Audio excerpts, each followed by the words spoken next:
खुद्द अशोक खरातलाच सांगितलं आणि त्यामुळे त्यावेळेला ते प्रकरण दाबल्या गेलं. ह्यात किती तथ्य आहे?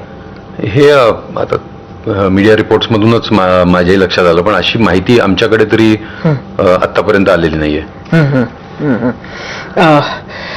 खरं तर म्हणजे आपण स्वतःही म्हणालात इतकी पॉवरफुल लोकांशी खरात यांचे संबंध होते. आम्ही फोटोग्राफ्स बघतोच आहोत, रोज नवीन फोटो येतो. तर ऑपरेशन खरात इम्प्लिमेंट करणं किती कठीण होतं? अजिबात कठीण नव्हतं, कारण एकदा आदेश आलेले आहेत माननीय गृहमंत्री आणि पोलीस महासंचालक यांच्याकडून, आणि महाराष्ट्र पोलीस दल मला वाटते कुठल्याही चॅलेंजेस किंवा कुठल्याही कठीण परिस्थितीला सहज सामोरे जायला फार सक्षम आहे. त्याला जेव्हा तुम्ही अटक करायला गेला होता तेव्हा तिथली परिस्थिती म्हणजे तो जो होता तो अत्यंत रिलॅक्स्ड होता का? काय सीन होता तिथे? नाही, आमच्या लोकांनी जेव्हा त्यांना ताब्यात घ्यायला गेलं तेव्हा त्या ठिकाणी एक पॅनिक झाला, कारण आपल्यावर कोणी हात घालू शकतं हे त्यांनी कधी विचार नव्हता केला. म्हणजे ते भविष्य त्यांनी कदाचित बघितलं नव्हतं कधी. बरोबर.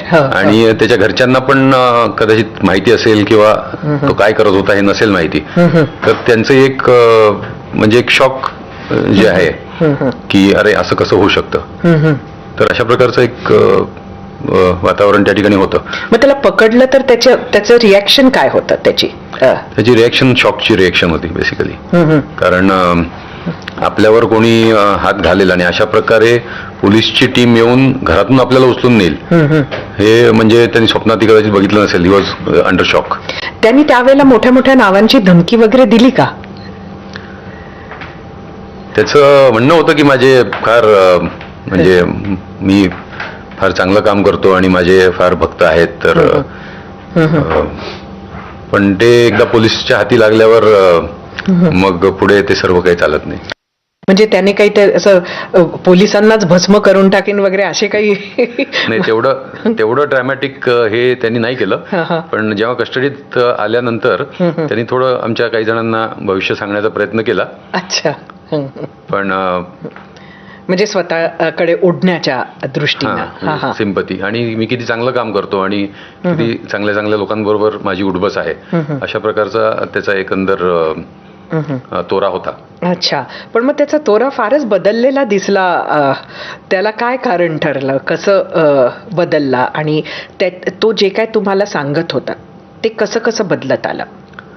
नाही, सुरुवातीला हा स्टँड जो त्याचा होता, त्यानंतर आम्ही म्हणजे आपण त्याला विचारपूस करतो. प्रोफेशनल पोलिसिंग ज्याला आपण म्हणतो, की आपण त्याला ते व्हिडिओज काय आहेत, पुरावा काय आहे, अशा प्रकारे थोडं प्रेमाने त्याच्याबरोबर चर्चा केल्यानंतर तो म्हणजे माझी चूक झाली आणि मला माफी करा, चूक झाली, अशा प्रकारच्या ह्याच्यामध्ये तो बेसिकली. म्हणजे तुमचं प्रेम म्हणजे पोलिसी खाका असं आम्ही गृहीत धरतो.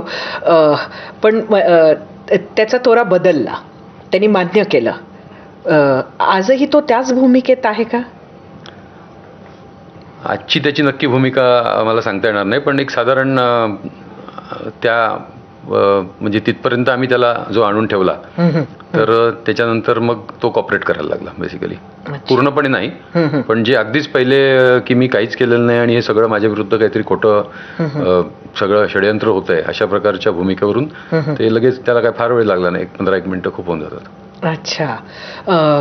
मग त्या एवढ्या महिलांचं शोषण म्हणजे हे व्हिडिओज जे आहेत ते तुमच्या हाती आहेत हे त्याला तुम्ही सांगितल्यावर हा बदल झाला का? किंवा त्याच्या बाबतीत त्याचं काय म्हणणं आहे? कदाचित त्याला ऑलरेडी माहीत असावं की आपले हे व्हिडिओज बाहेर गेलेले आहेत, आणि आम्ही त्याला इंट्रोगेट केला. आम्ही त्याला सर्व तर नाही, पण जे कंप्लेनंट होते की आमच्याकडे काय पुरावा आहे हे आम्ही त्याला दाखवून दिल्यावर त्याचं म्हणजे ही ॲक्सेप्टेड बेसिकली. पण असं कळतंय की त्याचं असं म्हणणं आहे की माझा ह्याच्यात काहीच गुन्हा नाही आहे, हे सर्व मंडळी माझ्याकडे आपल्या इच्छेनं येत होती. हे खरं आहे का? असा त्याचा स्टँड आहे का?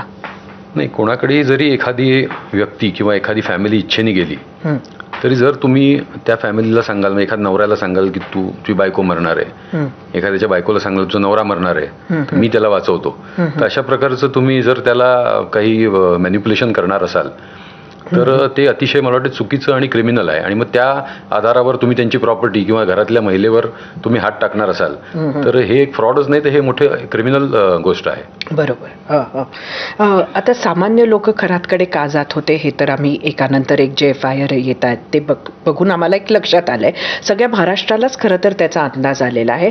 पण जी नेते मंडळी खरातकडे जात होती, म्हणजे एवढे फोटोज आम्ही पाहतोय, ते का जात होते आणि त्यांना काय प्रॉमिस करायचा खरात? काय तुमच्या चौकशीत समोर आलंय? कोणी असले म्हणजे मी जे काही त्याला इंट्रोगेट केलं किंवा माझ्या बघण्याचा दृष्टिकोन आहे की किती माणूस मोठा असला तरी शेवटी मनुष्याची जी इन्सिक्युरिटी असते, शेवटी तो माणूसच असतो. त्यालाही भविष्य काहीतरी आपल्याला समजावं किंवा एवढे लोक एखाद्या माणसाकडे जातात तर आपल्याला पण काहीतरी त्यातून फायदा होईल ह्या दृष्टिकोनातून मला वाटतं लोक त्या ठिकाणी जात असावेत. आणि जेवढा मोठा माणूस तेवढी मला वाटतं इन्सिक्युरिटी पण तेवढी जास्त असते. त्यामुळे प्रत्येक जण आपापलं काहीतरी हित करण्याचा प्रयत्न करत असतो. म्हणजे एक असं त्याची स्ट्रॅटेजी म्हणायची का की जी मोठी लोक आहेत त्यांच्याशी मैत्री करायची आणि जी सामान्य लोक आहेत त्यांचं शोषण करायचं, असा एक साधारणतः त्याचा स्ट्रॅटेजी होती की काही अजून वेगळी होती? तर आत्तापर्यंत जे आपल्या रेकॉर्डवर ज्या फिर्यादी आलेल्या आहेत किंवा जे रेकॉर्ड आलेलं आहे तर त्याच्यामध्ये अशा प्रकारचं दिसतं. पण अधिक तपासामध्ये आपल्याला पुढचं काय आहे ते गोष्टी समजू शकतील. खरं तर लोकांच्या मनात हाही प्रश्न आहे. म्हणजे आपण आत्ता फोटोजबद्दल बोललो, इतकी नेते मंडळी आहे, सामान्य लोकांच्या फिर्यादी आपण घेत आहात, एकानंतर एक FIR रजिस्टर होतोय, पण नेत्यांची चौकशी कधी होणार आणि होणार का? किंवा ती तुम्ही करण्याचा काही प्रयत्न केला का? ह्याच्यामध्ये फक्त जसं माननीय मुख्यमंत्री महोदयांनी विधिमंडळात सांगितलं की फक्त एखाद्याबरोबर फोटो आहे म्हणून आपण त्या माणसावर संशय किंवा त्याला आरोपीच्या कटघऱ्यात उभं करू शकत नाही. पण तपासामध्ये जर एखादी लिंक आली किंवा एखादा असं काहीतरी संशय आला की बाबा हा व्यक्ती ह्याच्यात इन्व्हॉल्व असू शकेल तर मला वाटते नक्कीच जे सरकारने